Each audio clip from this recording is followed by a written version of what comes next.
Što je to zajedničko mjestima poput Mrkoplja, Vrbovskog, Bribira ili Ogulina? Povezuje ih to što su smještena na rubu velikog, rijetko nastanjenog i do sada očuvanog prirodnog prostranstva Velike Kapele.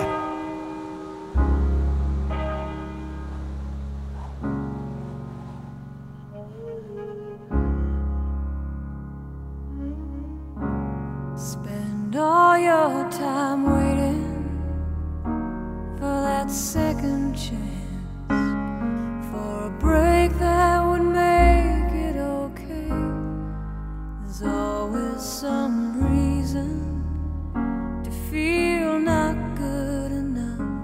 Široka se ramena Velike Kapele na jednoj strani odmaraju na tamnim šumama Gorskog kotara, dok se na drugoj oslanjaju o vrhunce Senjskog bila, pravog početka Velebita.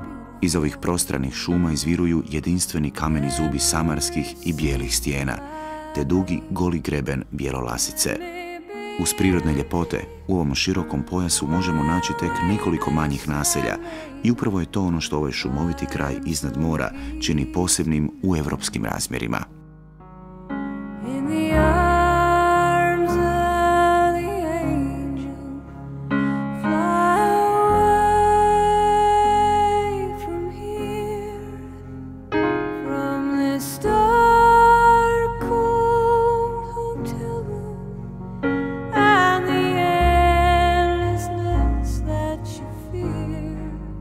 No kroz ove bi gudure uskoro trebala biti probijena trasa nove nizinske pruge Rijeka-Botovo.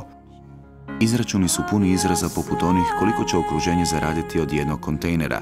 Tvrdi se da će multiplikativni faktor biti još veći, te se zaključuje koliko će se dolara prihodovati od prekrcaja.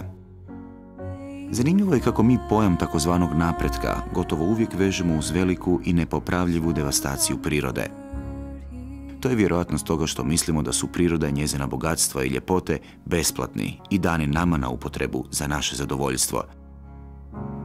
So tired of the straight line, and everywhere you turn, there's vultures and thieves at your back.